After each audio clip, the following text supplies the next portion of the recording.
We will go for some practice exercises. Muralidhara. Ram sir. Ram.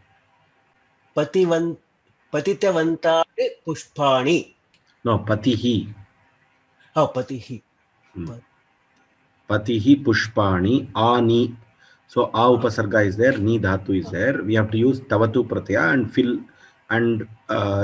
in the blank, or that we have to replace that bracket with the tavatu pratyaya word. No sir, I could not. Sorry sir. Annapurna Nori. Ram Mahoday. Patihi. Patihi pushpani anitavan. Pitamahi katham. Vach will become ukta. Ukta. So uktavan. Uktavati. Pitamahi uktavati. Putraah dhanam dattavantah. Vipraah mandiram gatavantah. Phalani patitvanti. Patitavanti. Very good. Phalani patitavanti. Nartakyah nritvatyah. Nartitvatyah. Nrit will become nart. So nartitavatyah. Amad. Nartakyah nartitvatyah. So the dancers danced. The fruits fell. Vipraha mandiram gatavantaha. So Brahmins went to the temple. Putraha dhanam dattavantaha. The sons gave the money. Pitamahi katham uktavati. The grandmother told the story. Patihi pushpani anitavan. The husband brought the flowers. Dhanyavadaha. Dhanyavadaha. Tadvai Adarsh. Ram. Relayanam Pratishtavatah. So Relyanam is Napumsakalinga. Therefore, we have to use the Napumsakalinga form of Tavatu Pratyaya. That's all. And it is Ekavachana, and therefore it is Ekavachana. We have to see only the Linga and Vachana while you are doing the forms. Tau Pariksham Likitavantau. Likitavantau. Taha Kutra Milavantah, sir. Mila. Now it is which Vachana? Trilinga Bahuvachana. Bahuvachana. Milavati, Milavantau, Milavanta. That is Militavati. Tavatu is there, no? Tavatula Tavat is what is remains. So Militavati, Militavatyau, Militavatyaha. It is similar to Nadi Shabda only. The Shabda is not new. The form is not new, but only the Pratyaya is a new Pratyaya. Okay. So Militavatyaha. Aham Mataram Mritavan. If you are reminding, you will say Smritavan. But if your sister is remembering, Smritavati. Therefore, we have two things. Aham Mataram Smritavan, Aham Mataram Smritavati. Therefore, since Asmat Shabda Aham is a Trilinga Shabda, both Lingas we have to write. Both are all the three we have to write. Here we have written only two. Tvam Kim Drishtavan. Tvam Kim Drishtavati. Uttamam. Vayam Vartam Shunvatama. No, Vayam is Bahuvachana. Therefore, Shunvama. Shrutavan. Shrutavantau, Shrutavantah. That's all. Shrutavati, Shrutavatyau, Shrutavatyah. Very good. That's all. Uttamam. Dhanyavadaha. Now, if we go for the Vibhakti Prayogas, Sri Ramaha Vanam Gatavan. Sri Rama went to the forest. Bhuktavantam prati ma bhuktaha iti kathanena kim phalam. Bhuktavantam prati ma bhuktaha iti kathanena kim phalam. What is the use of telling, do not give food to the person who is already satisfied? Don't eat to a person who has already eaten. Bhuktavantam, one who has already eaten, one who has ate already. So Bhuktavantam is Dvitiya Vibhakti Ekavachana. Now Lankam Praptavata Hanumata Sarvatra Sita Anvishta. Lankam Praptavata Hanumata. Sita was searched by Hanuman everywhere. By Hanuman everywhere who reached Lanka. So Praptavata Hanumata. By Hanuman who reached. By Hanuman who reached. So this is the meaning of Praptavata Hanumata. So Praptavata now becomes a Visheshana to Hanumata. What kind of Hanuman? When did Hanuman start searching for Sita? Where did he search? All those things are answered by Praptavata. Lankam Praptavata. So he reached Lanka and then did this. So Praptavata Hanumata is Praptavata becomes the Visheshana to Hanuman. Sahayyam Kritavadbhyah Sarvebhyah Dhanyavadaha. This is a Chaturthi Vibhakti Prayoga. Thanks to everyone who have helped. So Kritavadbhyah Sarvebhyah. Kritavadbhyah, who did the act of helping. Sahayam Kritavadbhyah Sarvebhyah Dhanyavadaha. Shastrani Samyak Adhitavadbhyah Vayam Bahugyatum Shaknumaha. We can learn. So Adhitavadbhyah Vidvadbhyah. Adhitavadbhyah Panditebhyah. We can take. Adhitavadbhyah. Adhitavadbhyah means people who have learned a lot. From the people who have learned a lot, we can also know more. From the people who have learned the Shastras, we can also know more. So from meaning is coming, which is Panchami Vibhakti meaning. Adhitavadbhyah, who have learnt. So from the people who have learnt.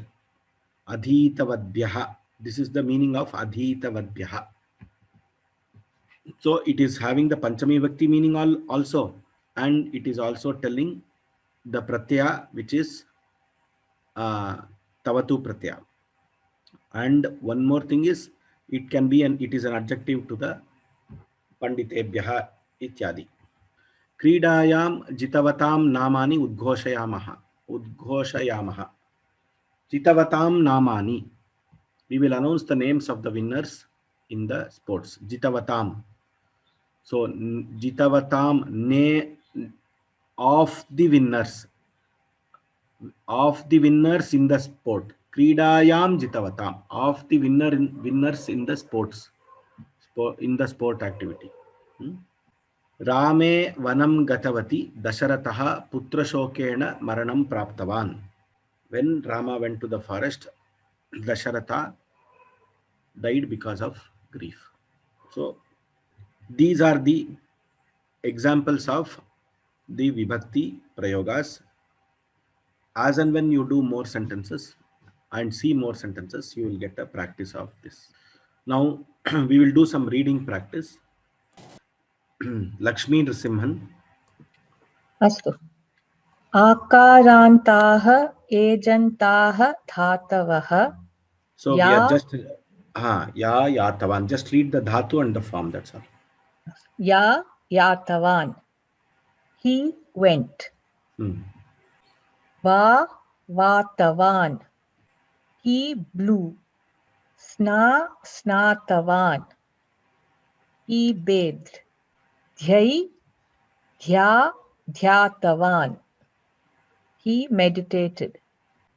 Dhanyavadaha. Ragun Purani. Ram, sir. Jnatavan. Khyatavan. Dhmatavan. Patavan. Bhatavan. He knew. He made famous. Dhmatavan. He blew the conch. Patavan. He protected. Bhatavan. He shone. धन्यवादाः. धन्यवादः सर. मीनाक्षी श्याम. राम राम सर. घ्रातवान्, घ्राणवान्, त्रातवान्, त्राणवान्, निद्राणवान्, दत्तवान्. So we know the meanings of these dhatus. Meenakshi. हितवान्, मा मितवान्, स्थितवान्, गीतवान्, पीतवान्. So mitavan he measured, hitavan dha he wore, sthitavan he stood, geetavan he sang, pitavan he drank. धन्यवादाः. प्रज्ञा. आं महोदय. अधीतवान्, चितवान्, जितवान्, भीतवान्. अधीतवान् he studied. चितवान् he chose. जितवान् he won. भीतवान् he feared. धन्यवादाः. लता विद्यारण्य. अस्तु महोदय. क्रीतवान्, that is to buy. नीतवान् to carry.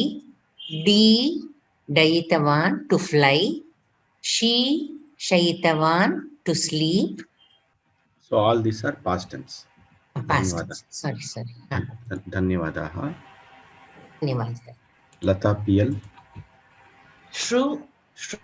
Shrutavan. He heard. Drutavan. We read. I will show you the meaning. Bhutavan. Hutavan. Nutavan. Shrutavan he listened. Drutavan he flowed. Bhutavan he was. Hutavan he sacrificed. Nutavan he saluted. धन्यवादाः. धन्यवादः. श्रीनिवासन अय्यर. कृतवान्, हृतवान्, धृतवान्, भृतवान्, मृतवान्. He did, he took away, he wore, he bore, he died. So bore in the sense he saha bharam bhritavan. He bore the weight. To bear. To bear. धन्यवादाः. नील शेट्टी. राम सर. कीर्णवान्, तीर्णवान्, जीर्णवान्, गीर्णवान्. So Kirnavan means he killed. Tirnavan means he crossed. Jirnavan means he grew old. And Girnavan means he ate. He gobbled actually. Girna, nigarane. Okay. धन्यवादाः. नागरत्नम्. अर्चितवान्, ईक्षितवान्, खादितवान्, क्रीडितवान्. अर्चितवान् worshipped. ईक्षितवान् he saw. खादितवान् he ate. क्रीडितवान् he played. Next one, can you continue? महोदय. लिखितवान्, मिलितवान्, कुपितवान्, रुदितवान्. लिखितवान् he wrote. मिलितवान् he met. कुपितवान् he was angry. Rutitavan, he cried. Can you do this also? Mahodaya. Chorayati, choritavan. Kshalayati, kshalitavan. Katayati, katitavan. Ganayati, ganitavan. Tolayati, tolitavan. So we should note that chorayati will not become chorayitavan. It will become choritavan. So that is the note we have to make. Choritavan, he stole. Kshaalitavan, he washed. Khatitavan, he told. Ganitavan, he counted. Tolitavan, he weighed. Dhanyawadaha. Thank you. Dhanyawadaha. Radhika Raghavan. नमस्ते महोदय।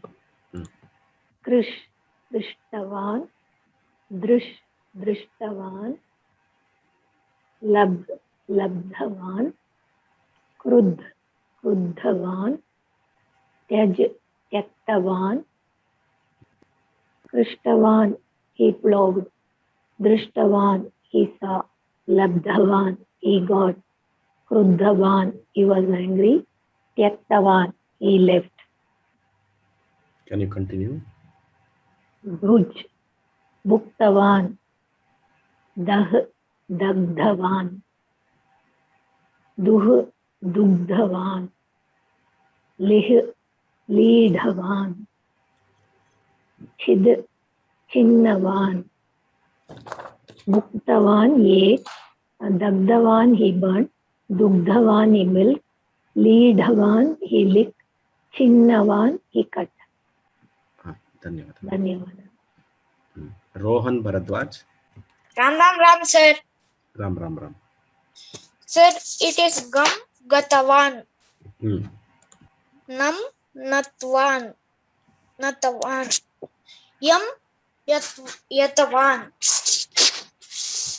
Han hatavan. Man matavan. Gatavan he went. Natavan he saluted. Yatavan he stopped. Hatavan he killed. Matavan he believed. Can you continue? Yes, sir. Badhavan. Damsh dashtwan. Brahms prashtwan. Granthitavan. Grathitavan. Mathitavan. So what has happened is that nakara or anunasika akshara is gone in the tavatu pratyaya. Okay. Yes, sir. Can you read? Yes, sir. Badhwan he bound. Badhavan he bound. Dashtwan he bit. Brashtwan he slipped off. Rathitavan he composed.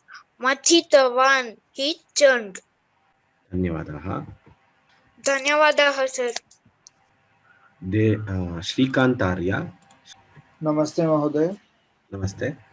यज इष्टवान, swap सुप्तवान, वच उक्तवान, वद उदितवान, वप उक्तवान.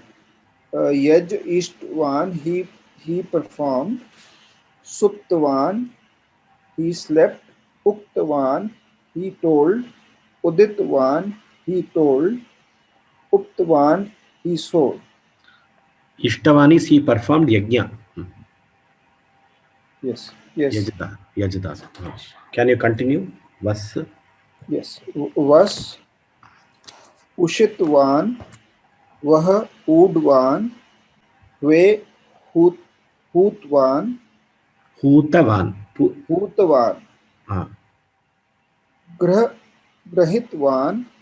गृहीतवान महाप्राण, गृहीतवान. पृच्छ पृष्टवान उषितवान उषितवान he lived ऊडवान he carried पूतवान he called गृहीतवान he held पृष्टवान he asked. उत्तमं धन्यवादः महोदय. Last set of forms. Sitaram